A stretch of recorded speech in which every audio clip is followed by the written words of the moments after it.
The moment we've been waiting for months. Months. Right? So we missed the play in May. So how we started, I will leave it to Mamie to explain how this Goat Hill Theater came across and brought to my attention. For most of the residents that know me, and for those cast that's here today, thank you all for coming, for your time here. My name is Paine, and I am the janitor, jack of all trades. Yeah, you see me sometimes downstairs serving, doing exercise, running around, driving the bus. So that's me, and I worked here for 10 years in July. So literally grew up with most of them. And MBK is a community where we make everyone, a resident, including our vendors and volunteers, like a family. And that's because of that, all of you volunteer and take part of being here, or even an activity that gave me an opportunity to create more things for all of you. You inspired me. And because of that, I just want to say I'm very proud that among the 39 communities, I won the Excellence Award for organizing the wellness programming for the residents. So here we are. Mamie, where are you, Mamie? Let's introduce Mamie, how this Goat Hill Theater, friends of yours are here. Yeah. Stage voice, Mamie, stage voice. Stage voice, okay, well, welcome to you all. I hope you will enjoy the Goat Hill Theater players today. They're from Lake Forest Park, and so I know quite a few of them.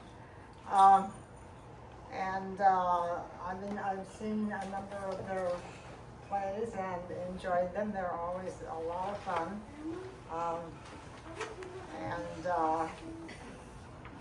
Let's see. Besides the theater, they also are involved in many other activities, such as environment, which has been what I've been involved in the most. And so I hope you will enjoy. Let's bring in the writer.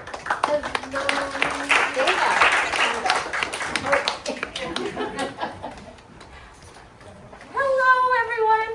I'm Dana Campbell, and I wrote this play as a project in our great teacher, Dave Farkas's class. He taught a 10-minute playwriting class. 10-minute plays are a thing. I didn't know that until I met Dave. And I wrote this play. I was inspired by my neighbor who lived across the street when I was a kid in Los Angeles. He was quite a character. So my husband, actually, Jeff Jensen, is playing the neighbor. His name is Dix. And I am playing my mom. This is sort of a story about her interaction with Dix. And it turns out that my mom is available to be here in the audience today. So this is the real Heather. I'm the fake Heather. So I hope you enjoy it. A little bit of weirdness.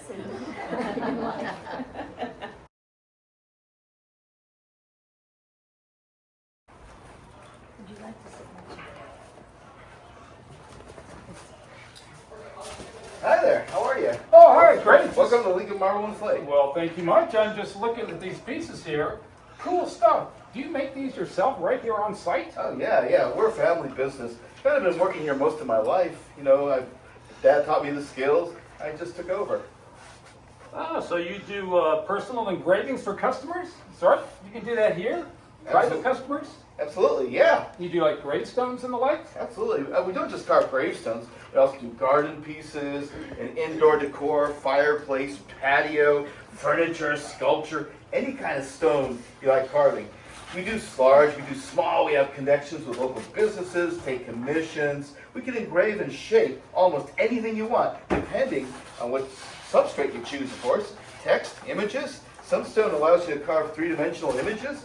We do a lot of bird feeders, fountains. We do cement molding. There's lots of... Yeah. Just tell me about this pile here.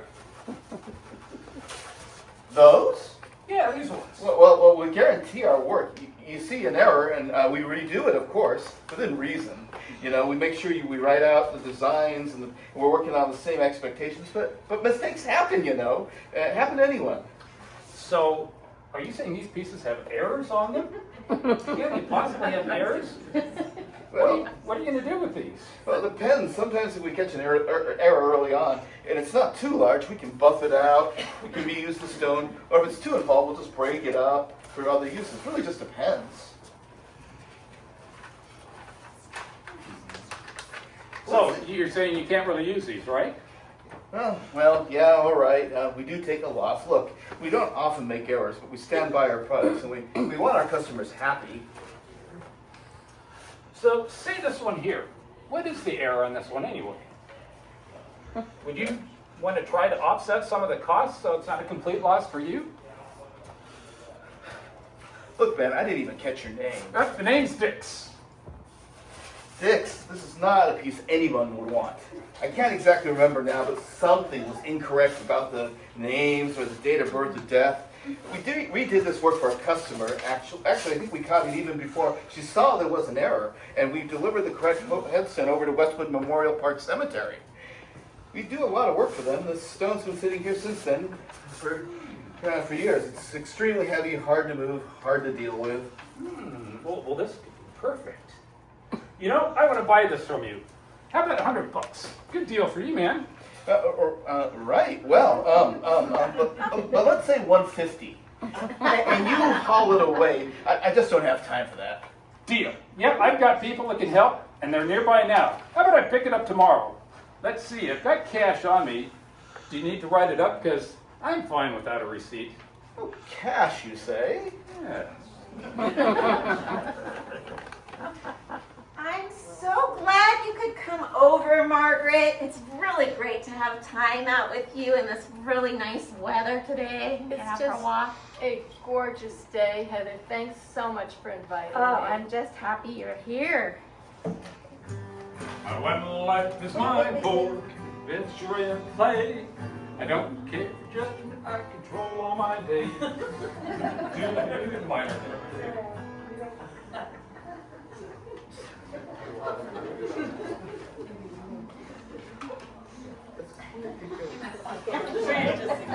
When life is my board, venture and play. I don't care for judgment, I control all my days. Don't care for judgment, I no will to conform. Join the fun if you wish, I'm lucky, I'm Dix.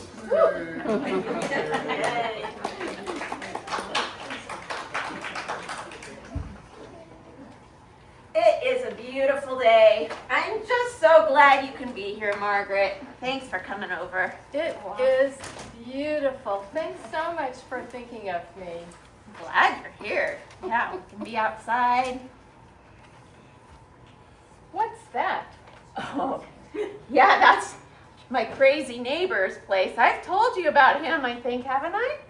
Is he the one you were talking about over lunch at the office? Something about he made a birthday party for his kid and they snuck into the golf course in the middle of the night? Yep, that was him. That was him. His daughter Tessa's 8th birthday.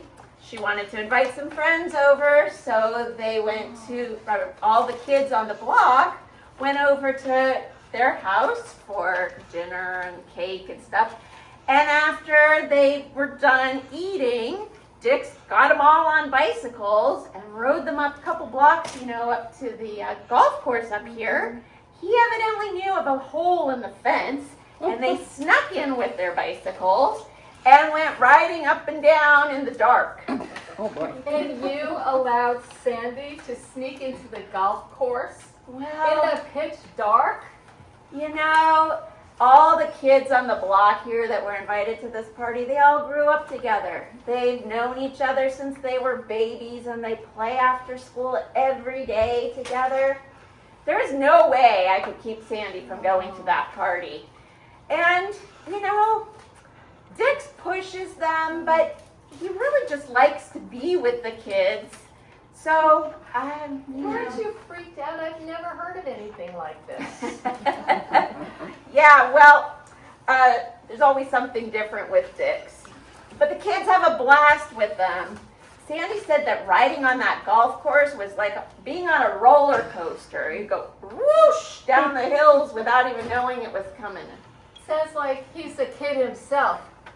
So, what's the story about this grave in his front yard? Yeah, the grave. You know, up until a couple weeks ago, this grave had a different headstone on it. He had nicked that one from the VA cemetery up on Wilshire Boulevard not far. What? How did he do that? Well, I think he just went in one night, dragged it out, brought it back here, and he put it on this mound of dirt. He decorated it all up with flags and flowers and everything else, and then he would tell people, passersby, that this was his Uncle Ron from the war. He even had a tear sometimes when he told the story. So what happened to that stone? Oh yeah, well it was about 8 months, and then the police came and confiscated it. Goodness. And did they throw him in jail? I mean, what happens if you steal from the VA? No, evidently I think he was fined, but not much. You know, Dick's, maybe they didn't have much on him, no proof that he had stolen it, but he can also sweet talk just about anyone. Talks his way out of these things. Anyway, a couple weeks later, this one showed up. And this is a different kind of stone. You can see it's a double grave. So he had to change the story. It wasn't about his Uncle Ron anymore. He changed it to his cousins, I think, that died in a plane crash together, something like that. Hey neighbor, hey Heather, good to see you. Thanks, hi. This is why we live in SoCal, right? Every day is a gem. Sure is. Yeah, so what are you up to? Hey, who's your friend? This is my friend Margaret. Yeah, we're just out Good for a to walk. meet you. So good to see you guys out here in the sunshine. Yep, we're just looking around here. I see you've seen my new stone. It's very sad. That was Ellen and her husband Ron. Flynn, yes, Flynn. Those two were inseparable. Can you believe they died within an hour of each other? We knew them well, childhood friend of my wife. They couldn't afford a plot that they wanted to be together through eternity. So we made that happen. We take care of them here. It's kind of a comfort. Knowing that we could provide the two of them a good place for them to end up and be together.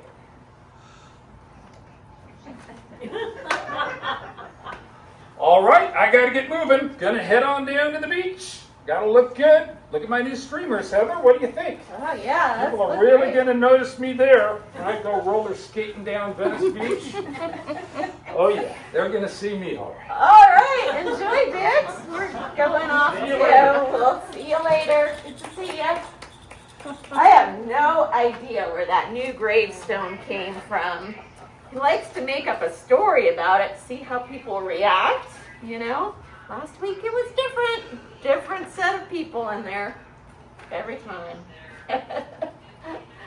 Los Angelinos. Yeah.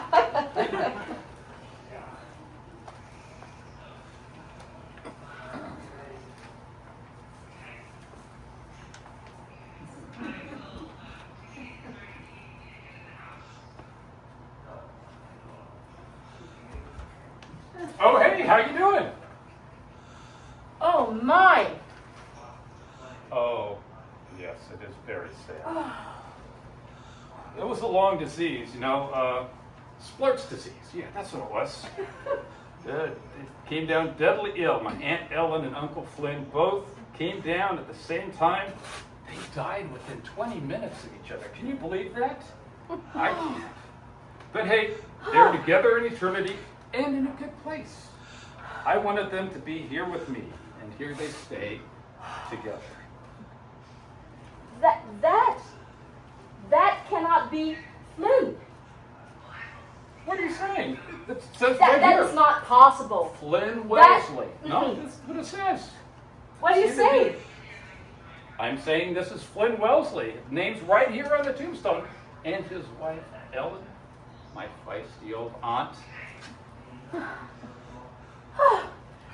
Flynn Wellesley was my husband. And he died 3 years ago.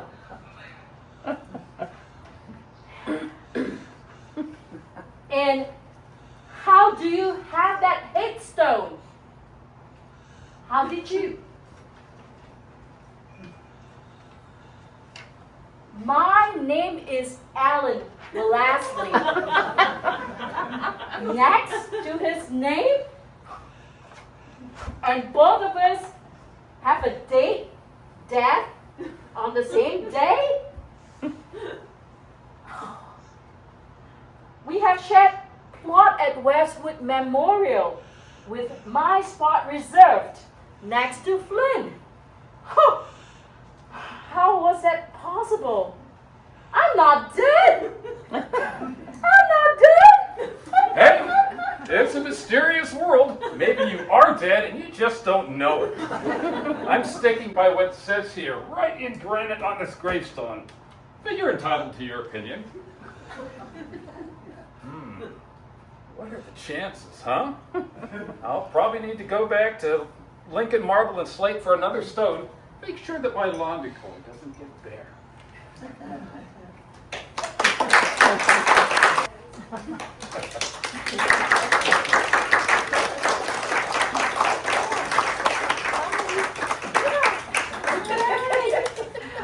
Okay, now we're going to have a little talk back. So you can ask questions of anyone who acted in the play, and Dana who wrote the play, and me too. So anything that you want to ask about.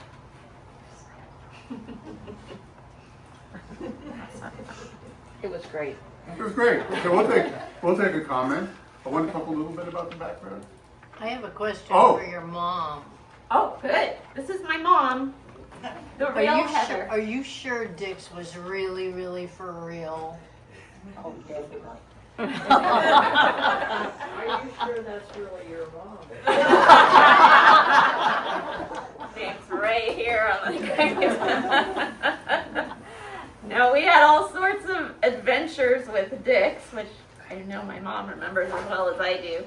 I know another little thing that he did once when I was in the beginning of middle school. He bought a big, red, shiny trike, a motorcycle, but it had room for 3 on the back and 3 wheels.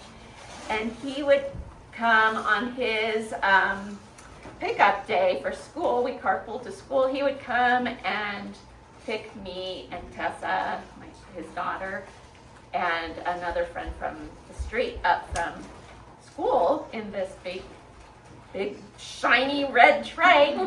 And so we would stand, right outside the exit of the school, and he would drive in through the circle, and we'd climb into this big shiny red trike with ribbons flowing from behind, and he'd give us each a smoke bomb, pink or purple, and as we peeled out of the driveway there, he'd say, "Activate the smoke bombs," and we'd put these disappear in a big cloud of pink and purple smoke.